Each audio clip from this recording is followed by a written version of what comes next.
What's happening, everybody? Welcome back to the TV Toycast YouTube channel. As today we are unboxing the brand new KWK Kayfabe Heroes Conquistador Uno Variant A with the cape. I'm super excited about this one. The KWK line from old Sean Ng over there. Sean, good friend of the channel, good friend of the podcast, really good guy. And he, of course, jumped into the retro game just like a lot of people have. But, man, he is doing really good stuff with it. Of course, you know, we've seen the first wave. We had, of course, Yoshitatsu. We also got Mantar.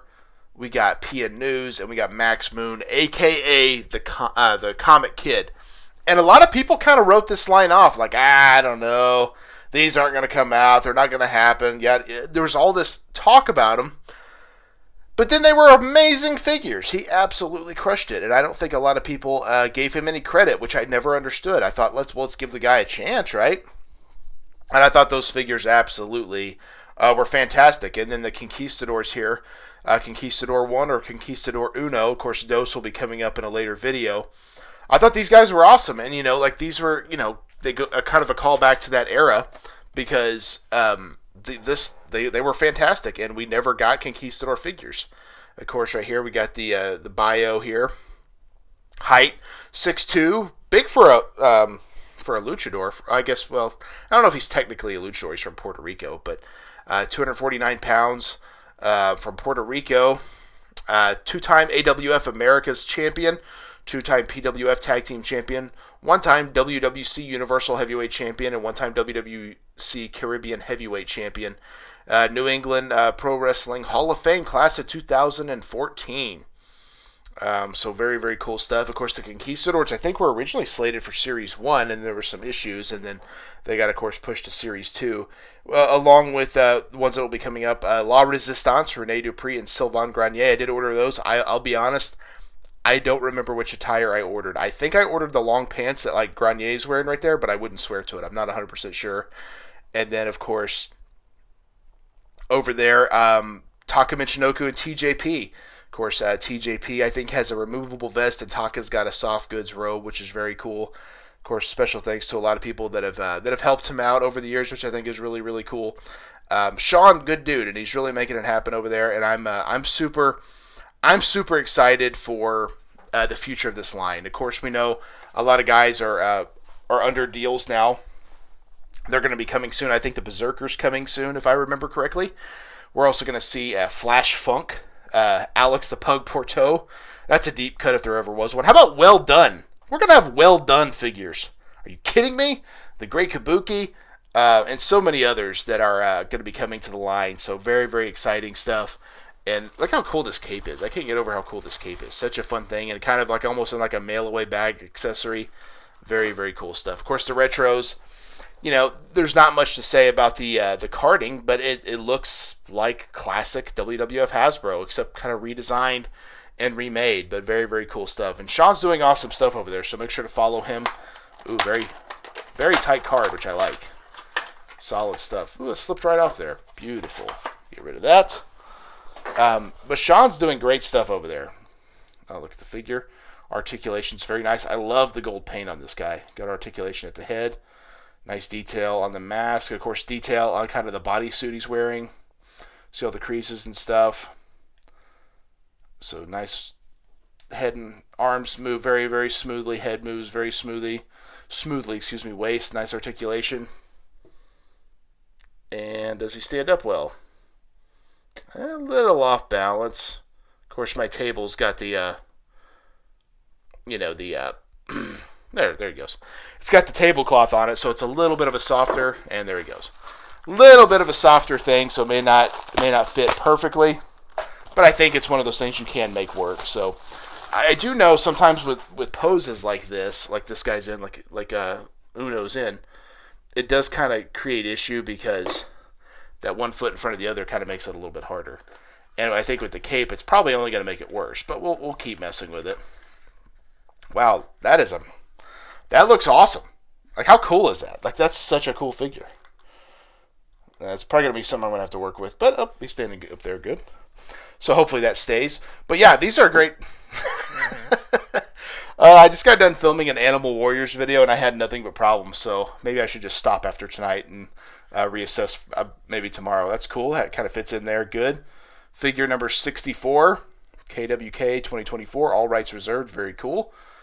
Like I said, I really like this cape. I think he initially was talking soft goods, but I think the plastic works better in these. And the reason I say that is because I feel like it gives you a more detail. Sometimes soft goods is good, don't get me wrong, but I think sometimes with the plastic, you kind of get that full detail that you're not going to quite get with soft goods.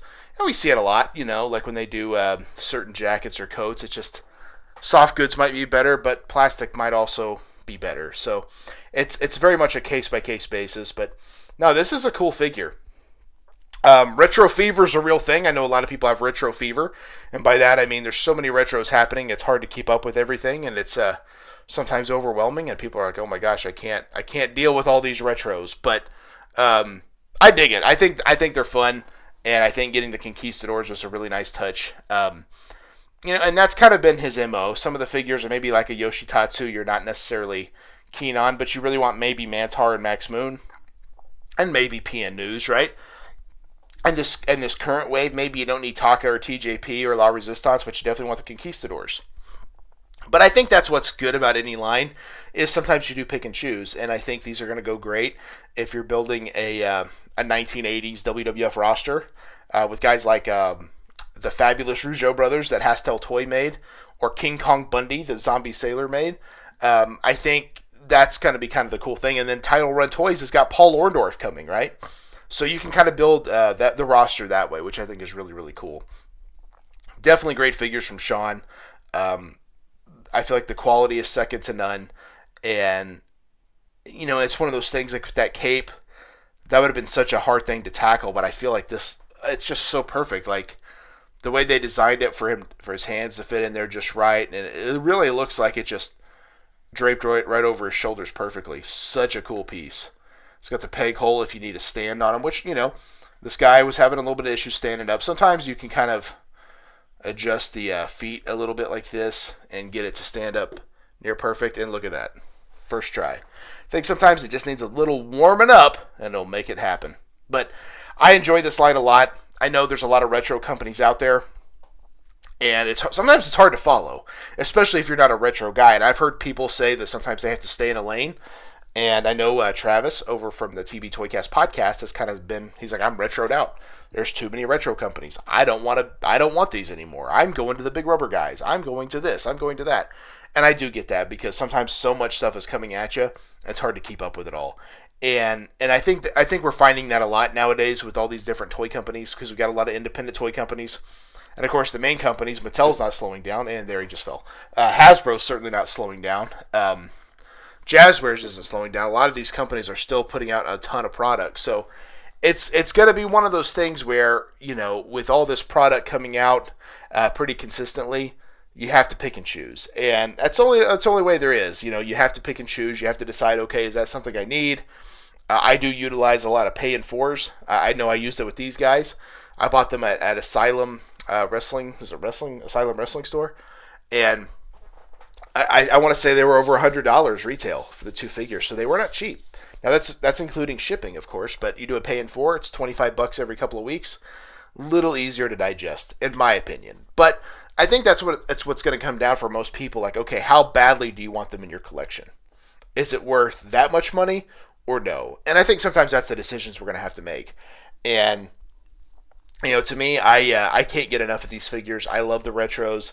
I was a Hasbro kid, so seeing that these are continuing now with all these different companies, I think it's great. And, there's some picking and choosing you will all have to do, because how many Macho Mans do you need, right? I have so many Macho Man retros, but at the same time, they're all excellent, and it's hard to narrow it down sometimes, but Hastel Toys has already put out 4. I know Zombie Sailor's got some coming. Figure Collections has put out 2, and I'm sure there's going to be more to come. So sometimes you just have to kind of figure out what you want as it comes. But I like this figure a lot. More retros are coming. I've unboxed several retros, including the very controversial Donald Trump over there from Rush Collectibles. Another controversial company is Rush Collectibles, but I think they're doing great stuff. If you're not following Rush Collectibles, check out their new Kickstarter to get the monsters. Frankenstein, Nosferatu, Cthulhu, and last I checked, as of this recording, they were really close to unlocking the creature. So really cool stuff happening over there with Rush Collectibles. I also recently unboxed another retro figure, Kurt Fuller, from the Grapplers and Gimmicks line, from No Holds Barred. How cool is that? Really, really fun figure. Check that out. I've also unboxed a couple of Simpsons figures. I unboxed Furious Homer, where he kind of fell into the green paint and almost kind of became like the Incredible Hulk. In fact, I think at one point they called him the Adjustable Bulk in one of the old Playmates lines. And then Vampire Burns, a classic character from the Treehouse of Horror. One of my favorite things of The Simpsons is the Halloween specials. Hopefully we get more of those figures from Jax, because Jax is absolutely killing it with that line. They're doing such a good job. I've also unboxed Jerry Lynn and Nigel McGuinness from the Ring of Honor line, from Ring of Honor Jazzware. Such a cool 2-pack. Not a lot of figures for those guys, but getting Jerry Lynn and Nigel McGuinness in a 2-pack from Jazzwares was absolutely something I could not say no to. So very, very cool stuff. Make sure to check out the TV Toycast podcast every Thursday, where me and Travis talk about news. We talk about what we're finding and any other kind of story we can think of, while also having a different main event, including one of the main events that really kind of got our wheels turning, because we almost chose it as a joke, but then after we talked about it, we're like, wow, that was a lot of fun. That was the Viewmaster. Travis picked that one, actually. I'd given him 4 topics, and he picked the Viewmaster.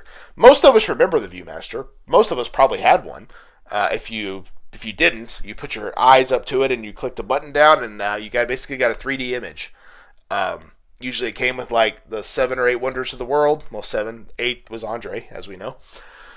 And it's like the Taj Mahal and the Great Wall of China, things like that, and or animals, different pictures, and you basically clip all the way through the 8 pictures, and that was it. You were done. And it's like, oh, okay, well, that's that.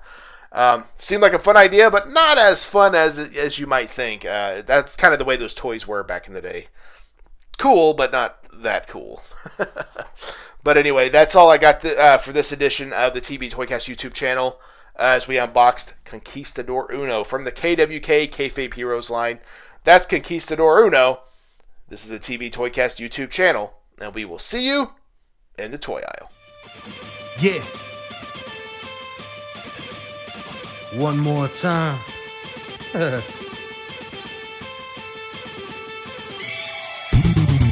It ain't over till I say it's over. So lock the cage up, cause this is a takeover. The wait's over. If this the final time we meet, then you'll be on your back on my feet. Then I'll tip the cage over as a hangover. I'm super fly, so I can splash off the top. And I can shut down the shot.